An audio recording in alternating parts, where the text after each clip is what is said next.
Assalamu alaikum. Peace to you. I just want to explain today something happened to me. As far as, you know, a Zionist tried to trap me up when we were out protesting downtown Fresno. And, he's walking down the street, protesting peaceful people, honking their horns in solidarity. The whole day it was nice, It's beautiful. It inspired your hope in humanity. To see people in solidarity, with humanity, with indigenous peoples against their colonizers, in the face of such ruthless brutality, where maybe 200,000 are dead now, innocents, women, children. Anyway, this dude is trying to instigate. He's walking across the street, a little business tie, walking across the street, just yelling, sees us all, and yelling at us, right? We can't even understand it. We know there's aggression, whatever. He's yelling, walking across the street. I'm trying to ignore him. I'm not really trying to, have a confrontation with fools or idiots or, genocide supporters, right? And so this dude, gets up across the street. Nobody's really paying attention. We're clocking him, but we ain't really tripping. And he gets over here and he's looks at us, and there's just a 2-lane street across us. And he's like, Hamas and the Palestinians raped women. I'm like, this is what this fool's been saying? This lie? And I yelled at him and said, no, they haven't. Right? I said, the New York Times and the IDF itself said they have no proof. They retracted those stories.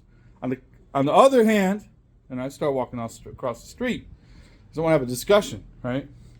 So when it comes with lies, those are refutable lies. So I'm going to bring truth, right?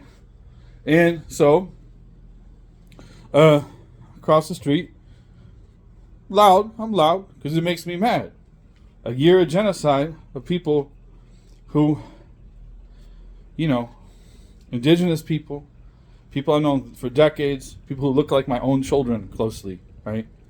They look like, when my children were young, look like them being murdered, right?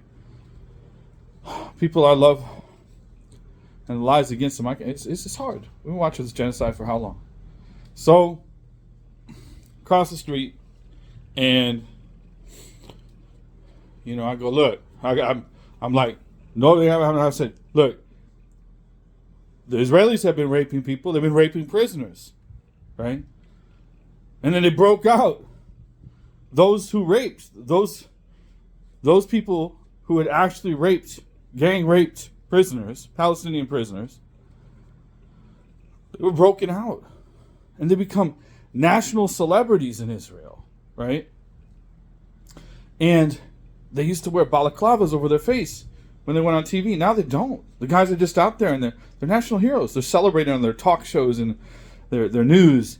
They met with the highest rabbis in Israel. He said, you've done nothing wrong. You hurt the enemy. It's okay to rape prisoners. 65, Israeli poll, 65% of Israelis said they agree with the raping of Palestinian prisoners. Right? And so I'm yelling at him in his face. This is the reality. Check it. Learn it. Right? Don't come with me some lies. And then you want to, again, right? Every accusation is a confession. Right? And don't come in with those lies. And he goes, and he took a step back and he's all, you're trying to assault me. I said, oh, you're going to play it that way, huh? I'm trying to assault you. I ain't trying to assault nobody. Right? I ain't trying to assault no one, sir. I'm trying to discuss. I'm not having to have a discussion. Right? I'm trying to have a dialogue. So you're trying to assault me. I'm going to have you arrested for assault. I said, oh, that's how you're going to be. So you're not only a liar, you're a coward too. Right? Man, he started walking. I'm going to have you arrested. I said, well, you're a coward and you're a liar. Man, I shouldn't talk like this. I said, you're a bitch. Yeah? And he walked off. I have you arrested threatening. And you never know with that stuff. So I'm like, okay, cool. Yeah. It's another fine predicament I got myself in. But what am I going to do? You know what I mean? So he stops a motorcycle cop, middle of the street, talking to him for 10 minutes. One of my comrades, who's a Peace Fresno guy and writes for the Community Alliance, Bob McCloskey, it's like, you're a coward and a liar, yelling at him. The whole street, whole intersection heard me, right? And I'm waiting. I'm like, he's talking to this cop, and there's an big old African dude. He drive by in his car. He's like, free Palestine. I'm like, free Palestine, thank you, brother. He's like, he's a coward and a liar. I said, that's right. You know, the whole shot out of the whole street. Got it, right? And so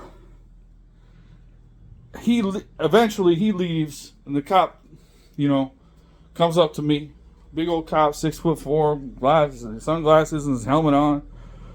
And I'm like, you know what? I was laid out there. We'll see what happens. And I told him, you know.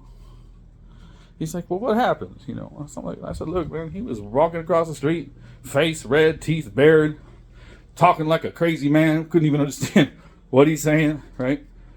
You know, and he was aggressive with us. And I said, look, we've been out here for a year protesting.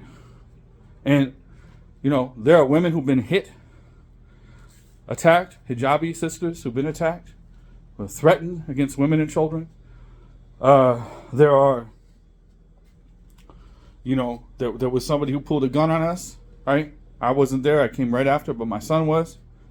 Luckily, the brothers were able to stop him, right, before he shot anybody.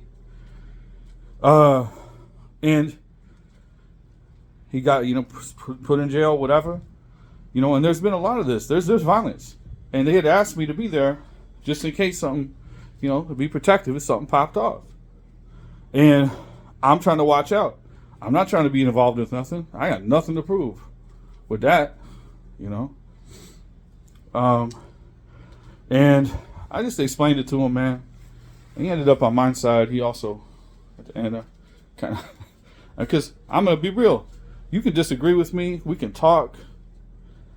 And we can end up disagreeing, but we can be human beings. We can be men about it. Now, I don't know about, you know, really getting a disagreement with a genocide denier, man. Like, cause if you're for genocide, that's a deal breaker, homie. You ain't homie. I'm not. We ain't cool, right? Genocide of anybody, right? Even my enemy. You for the genocide of my enemies, I ain't for you, right? Let alone people beloved to me in my community. So, at the end of the day, cop walked away. He was laughing at how I was joking about the whole thing. Because, you know, and sometimes having courage and morals and caring about truth matters to people. Inshallah. Ya Rabb. So I want to put it down in one place, you know. Hopefully, this was a typical Zionist trap like I seen in videos, man. They try to bait you in, right? And then they turn it on you. And the aggressor becomes a victim, right? Trying to play a victim card. That's not a victim card. That's a bitch card. You act like a bitch, right? And that's all I have to say about that. You know, may Allah subhanahu wa ta'ala, astaghfirullah for cussing and then invoking God. I'm a faulty kind of person. I got a lot of work to do. But the reality is, man, we just depend on Allah subhanahu wa ta'ala. And we ask His forgiveness, we ask His guidance, and ask His deliverance. And we ask Him to bless all of those who, whatever their religion or beliefs, they stand up for humanity. And it's a beautiful group of people we had today from all kinds of walks of life. And I got love for all of them who stand in solidarity with us and are against the murdering of innocents and against all kinds of treachery. سبحانك اللهم وبحمدك نشهد أن لا إله إلا أنت نستغفرك ونتوب إليك. جزاك الله خيرا. السلام عليكم ورحمة الله.